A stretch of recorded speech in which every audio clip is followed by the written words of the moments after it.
Good afternoon again, everybody. This is Mark LeGrand. I head up the sales team at Quigley Transportation.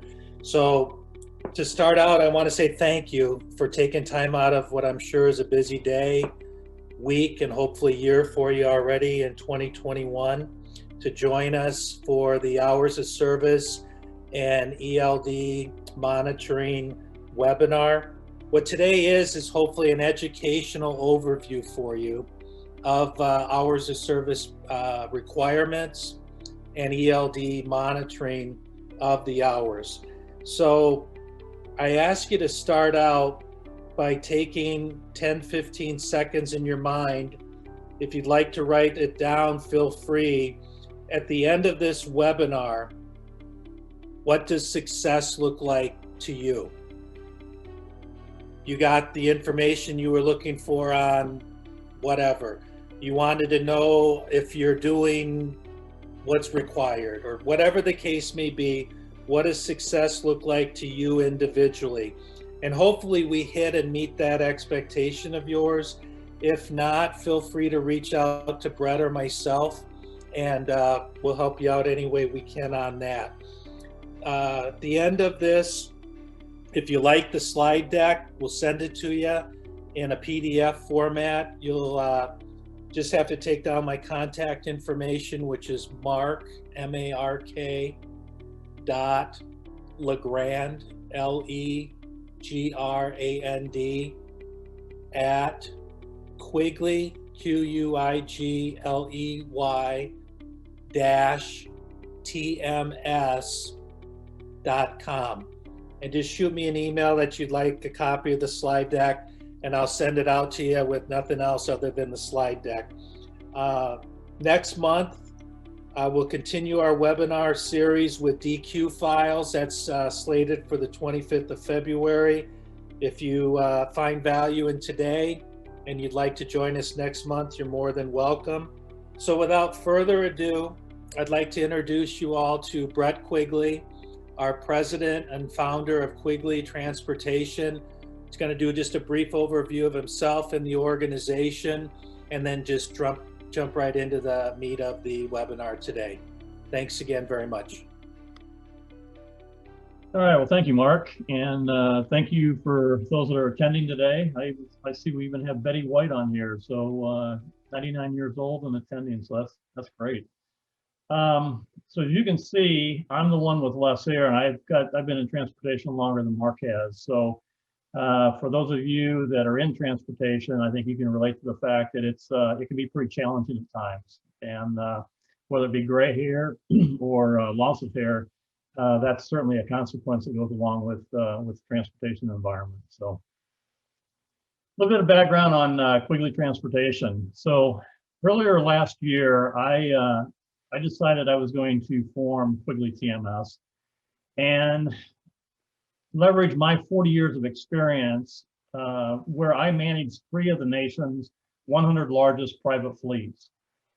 What I did was take and select handpick a team of consultants, and with the ultimate goal that we're going to assist smaller companies in reducing their transportation costs while improving their compliance and reducing their risk. It's a challenge, certainly, to keep up with all the regulations that are enacted. So, that's something we hope we can help, especially smaller companies with that are sometimes challenged with personnel issues or financially. As you can see there at the bottom, we're in the pain relief business. And what we mean by that is that we help our clients relieve pain, whether it be from administration of various programs or financial pain. So financial pain can come from having to employ additional people, pay fines, or what we're seeing with some of our clients today that we're helping improve their safety rating is that they're experiencing a significant loss of revenue as a result of a compromised safety rating. So in addition to the consulting services that we also offer a wide range of services that we can tailor to a carrier's specific needs. So with that, a little bit about our agenda today. So one thing I want to, as Mark mentioned, This program or this presentation will be available for anyone who would like it after the call. So we've put a lot of detail and we have a lot of slides here that I'm going to kind of brief over some of those, but I wanted to provide the detail to you so you'd have a point of reference to refer back to in the future if you wanted that. So if I skip something that I don't read, all the specific details, obviously, if you have questions about that, certainly let us know either at the end of the call or even after the call. You can reach out to Mark or myself. So today we're going to talk about why so much attention on the hours of service. The hours of service regulations themselves as it relates to federal hours of service regulations, the personal conveyance, the ELD requirements, yard moves. We're going to touch a bit about data management and the importance of that, common ELD violations that we've seen, and then controlling your destiny, the required documentation, and then finally a Q&A. All right, so I'm routinely asked, why is DOT so aggressive regarding hours of service violations? And why do I need to devote so much attention to it? Well, rest assured, I feel your pain. Managing 3 of the nation's largest private fleets, some of which we had up to almost 7,000 vehicles and a complement of drivers, we were challenged with that.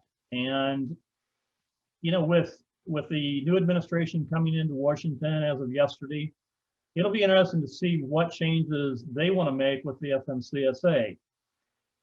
I suspect that we're going to see an increase in regulations. That's simply my opinion. Whether it be right or wrong, I'm not sure, but we'll see. That will be going to be told.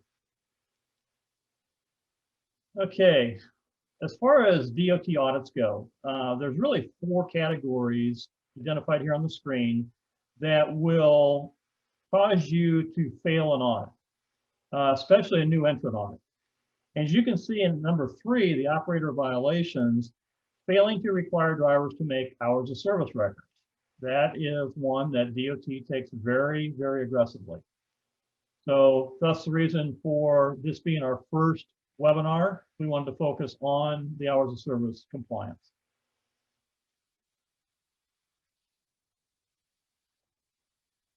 Hours of service being one of the primary focus areas of enforcement, here I want to share some statistics that demonstrate why this is. So certainly I think we all have a vested interest in the safety and accident prevention. All of us share the roadways as well as our families, and the last thing I want to do, and I'm sure you're in this same boat, is have our families out there sharing the road with fatigued drivers.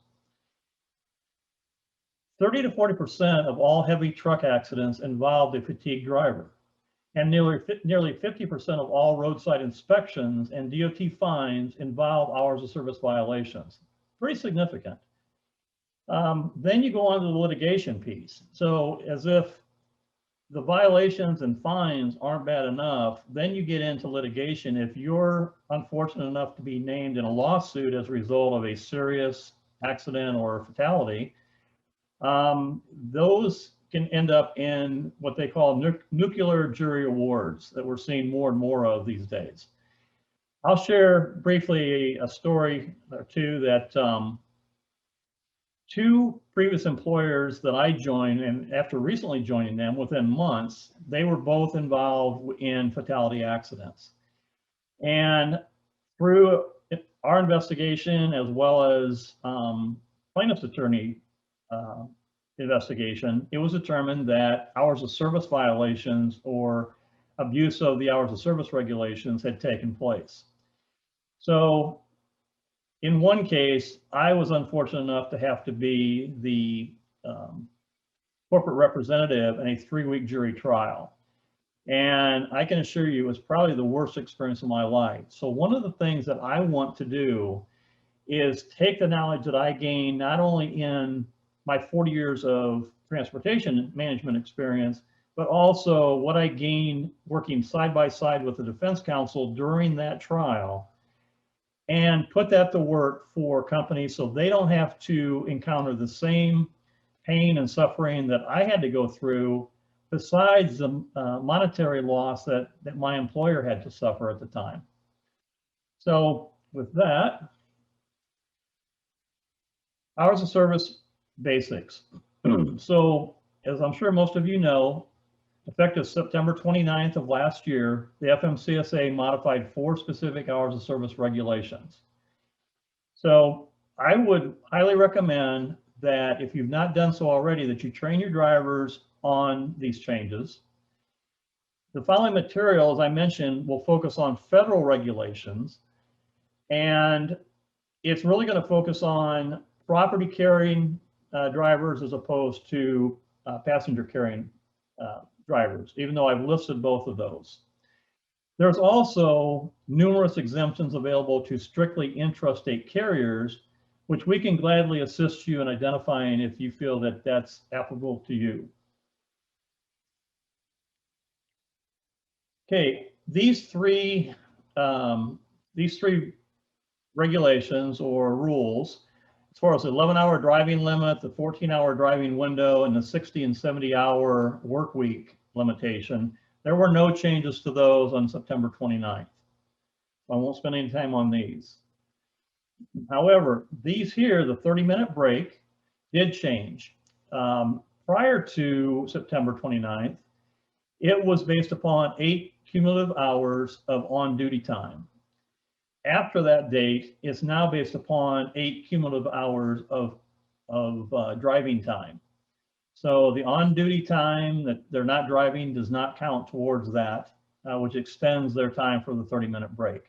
The other big change in this is that the break consists of on-duty not driving time. So example, there would be fueling the truck. Before, it had to be strictly off-duty time. Now it can include on-duty not driving. On the sleeper berth provision, before it was if they wanted to split their sleeper berth, it was an 8 and 2 hour split. And now it's 7 and 3 hours. The other biggest difference here is that the shorter of the two do not count towards the driver's 14-hour driving window. So if you'd like more information on that, certainly feel free to reach out. I know it gets a little confusing on that, trying to explain that to drivers. Adverse driving condition. So one of the things that I've seen is the driver's misuse of this exemption or rule, in that to falsely extend their driving time. So what they can do is extend their driving time as well as their 14-hour window by up to 2 hours based upon adverse driving conditions.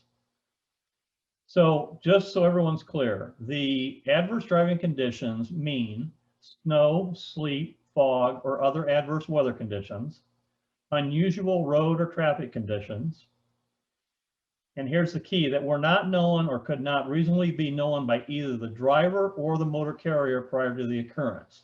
Before, it was strictly the motor carrier, the dispatch should have known this or could not have known this before. So now they bring the driver into the equation, allowing them some decision-making ability. And also, one thing I want to stress here is that this does not qualify for personal conveyance.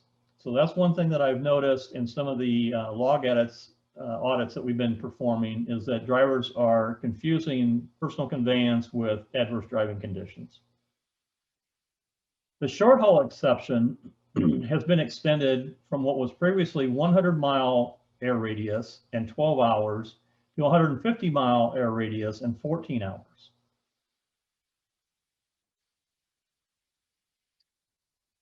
Personal conveyance. Essentially, it's the movement of a commercial motor vehicle for personal use while off duty.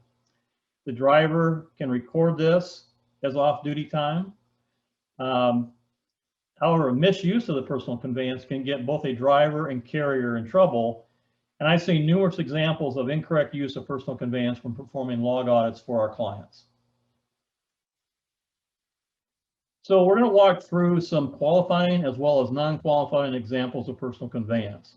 So time spent traveling from a driver's en-route lodging to restaurants and entertainment facilities. That qualifies. Excuse me. Commuting between the driver's terminal and his or her residence. Time spent traveling to nearby reasonable safe location to obtain required rest after loading or unloading. Moving a CMV at the request of a safety official during the driver's off-duty time. In this example, one thing that I would recommend is that the drivers annotate the officer's badge number in their log for future reference.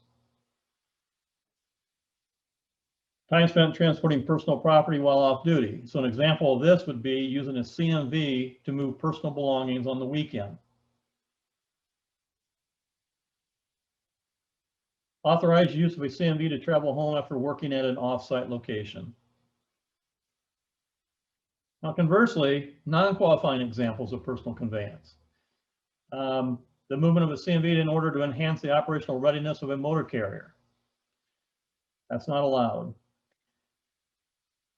Probably doesn't apply to most people on the call, but towed units and the towing unit no longer meets the definition of a CMV. So I won't spend a lot of time on that one. Continuation of a CMV trip in interstate commerce in order to fulfill a business purpose, including bobtailing or operating with an empty trailer in order to retrieve another load or reposition a CMV tractor or trailer at the direction of the motor carrier. Again, not allowed. So this is one thing that I've seen as a common violation. Time spent transporting a CMV to a facility to have vehicle maintenance performed. That has to be driving time. After being placed out of service for exceeding maximum periods permitted under Part 395, which is logging. Again, this example, I would recommend that you instruct your drivers to annotate the officer's badge number in their logs for that event. Time spent traveling to a motor carrier's terminal after loading or unloading from a shipper or a receiver. Now, however, in this example, if they were to travel directly back to the driver's home, that would qualify as personal conveyance. All right, ELDs. As of December 18th, 2017, most CMVs were required to have an automatic onboard recording device, or AOBRD.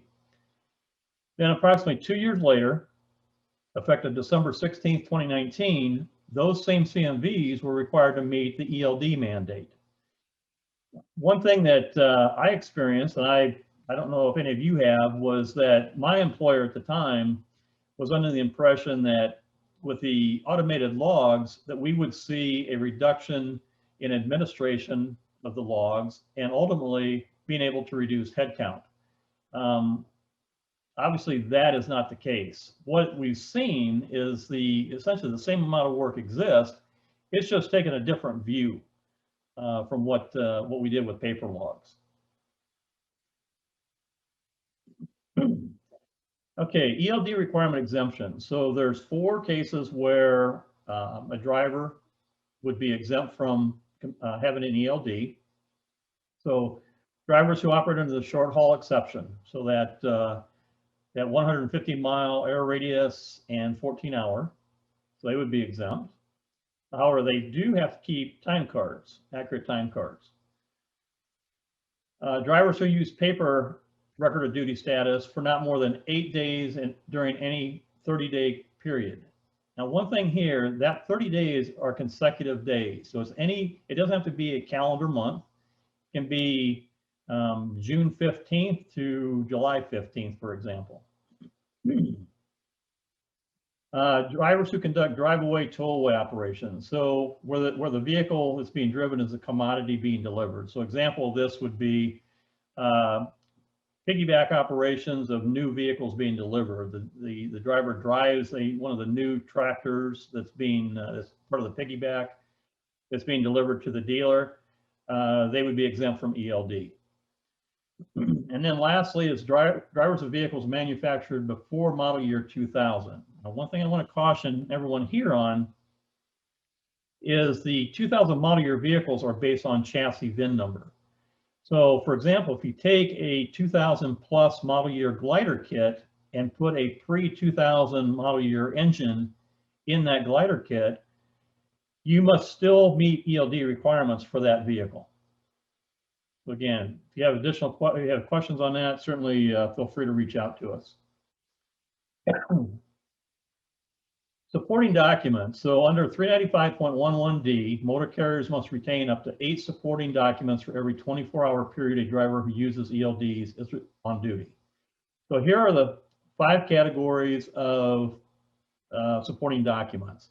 So some examples would be fuel receipts, toll receipts, motel receipts, maintenance receipts, roadside inspection reports, traffic citations, or accident reports. Those are all good examples of documents to use in addition to what is identified here.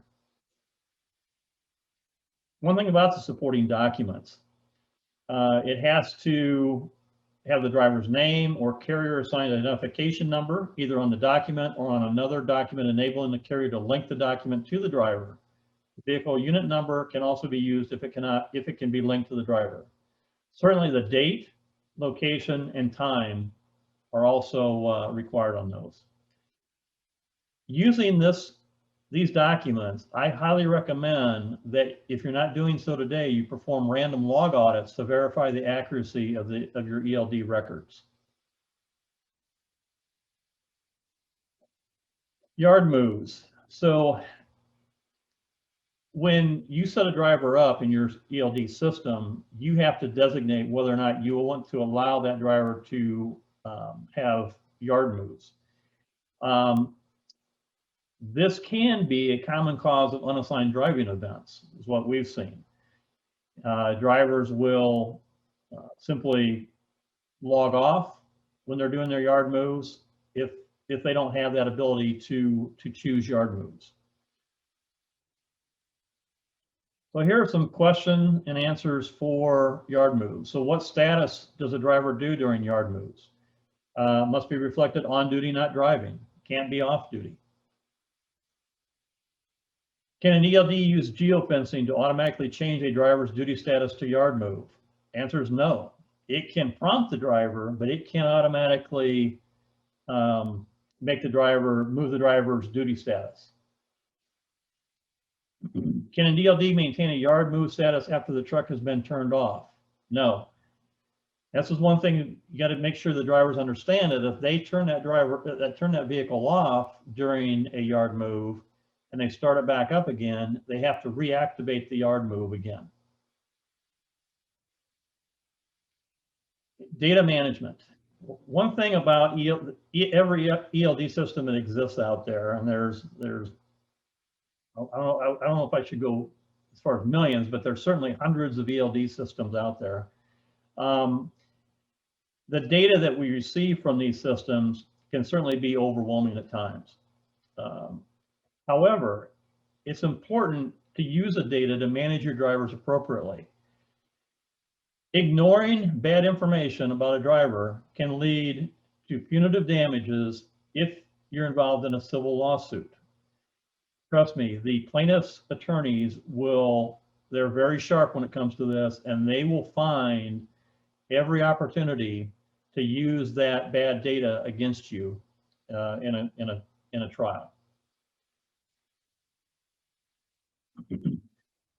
So even though the driver and carrier both share the responsibility for the accuracy and integrity of the logs, the carrier is the one that has the deeper pockets from both the DOT's and plaintiff's attorney's point of view. So ultimately it falls back on the carrier and us as managers for that carrier, excuse me, for that carrier to ensure the accuracy of the ELD records. Unassigned driving events. These are triggered by the driver not logged into the ELD. The vehicle reaches 5 miles an hour. This is a key focus area of officers during roadside inspections and also DOT during their audits. Failing to manage these events can result in serious consequences. I highly recommend, if you're not doing it today, you enact daily monitoring and assignment of these unassigned driving events.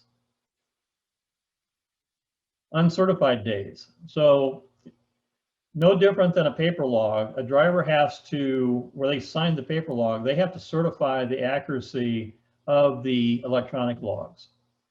So keep in mind that if you perform an edit after the driver certifies their log, they have to go back in and review that edit and then recertify that log to ensure that to demonstrate that they agree with the edit. Hours of service and form and manner violations. I can't stress enough, follow the company's progressive disciplinary policy. If you have a policy, follow it. If you don't have a policy, design one that is enforceable and use it. And this is one thing that we can assist you with if you don't have one or you think that you would like us to review your policy. We'd be glad to do that for you. Hours of service overview. So there are obviously many, as I mentioned earlier, many different ELD providers and different ways to look at data in these systems. One of which is one of the providers that I've used in the past offers a report called an HOS Overview. And it really, what it's designed to do is monitor excessive on-duty or off-duty times. Here's an example, two examples actually, where the first one is a driver that's been off-duty for 959 hours and 13 minutes. So, and then the second one is a driver that's been on duty, not driving. And I just know from other visibility to within the system that this driver had been in this status for several months.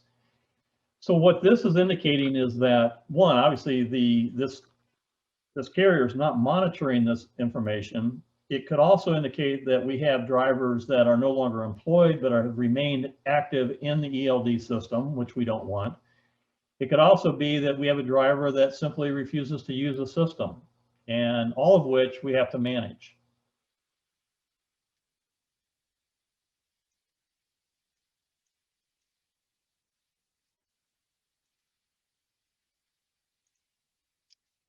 Okay, common ELD violations. Switching to personal conveyance when short on hours. Logging out of the device and continue driving. This results in unidentified driving events. Same as unplugging the device and where they continue driving. Falsely claiming adverse weather conditions to extend driving time. Fueling vehicle while showing off duty. Again, they can perform the fueling activity as part of their 30-minute break, but they have to show it as an on-duty activity. Incorrect use of personal conveyance, and then failing to record shipping document numbers or shipper and commodities. Again, anytime you have ELD violations, I would highly recommend you administer your progressive discipline policy. One thing that DOT, when they come in, they're gonna want to see is that from a disciplinary standpoint, you have a policy in place and you're doing more than just slapping a driver on the wrist time and time again. Your data controls your destiny. So here are examples of two different systems. And one thing that we do, one service that we offer is we will monitor your ELD system for you and make the necessary edits. We'll bring to your attention any negative trends and that sort of thing. So I appreciate the fact that this can be very, very time consuming, managing driver's logs. And that's one thing that we want to hopefully alleviate for our clients if they don't have the experience or the bandwidth to handle it. So the first example here from one of the ELD provider systems is a carrier that shows almost 90% non-compliant logs. And as you can see, they have uncertified days totaling almost 1,700, 650 hours of service violations. And then look at the unidentified driving records, 14,500.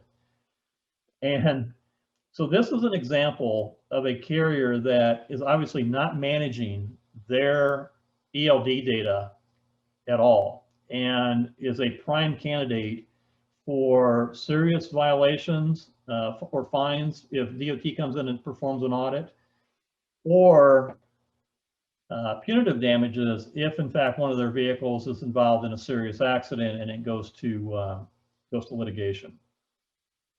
The second example, this is a client that we monitor their hours of service. They're 93% compliant in their logs. However, interestingly enough, and it just kind of demonstrates that the systems don't tell the whole story. So in this example, for this particular client, in performing log audits, we identified that one of the drivers, we performed log audits on 3 drivers for a 30-day period. And one of the drivers was simply putting miscellaneous in the shipper document field. So the system isn't, you can't tell the difference. As long as there's an entry there, it doesn't know whether or not it's an acceptable entry. So it counted it as acceptable, when in fact that's not an acceptable entry. So the other thing was that from the log audits, we found that there were misuse of personal conveyance time. So as a result, there were additional log falsifications and hours of service violations once we performed those audits. So again, that's a service that we can help you with if you have interest in it.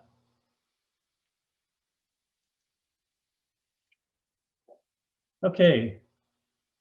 Finally, I can't stress enough, your driver can't forget these necessary items that they have with them at any given time. So the ELD user's manual, it can be paper or electronic. The ELD data transfer instruction sheet can be, again, paper or electronic.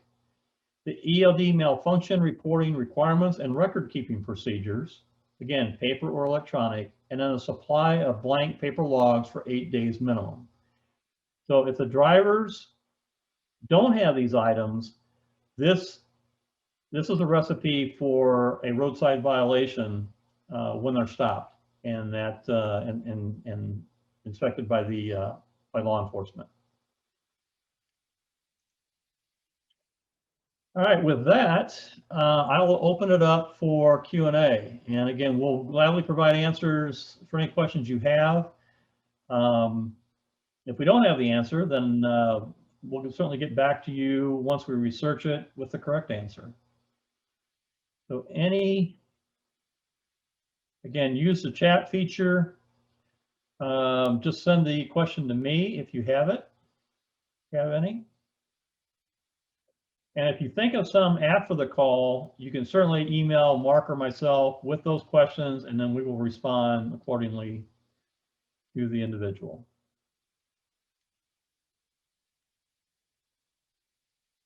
All right, I must have did a fantastic job then. No questions, it looks like. Well, finally, again, thank you for your time and participation in today's webinar. As Mark mentioned, next month, we're going to discuss driver qualification files and bring some light to those, the importance of the documents that need to be in those. So again, if you have any questions afterwards, certainly reach out to Mark and I, and we'll be glad to follow up. Thank you very much. Have a great day.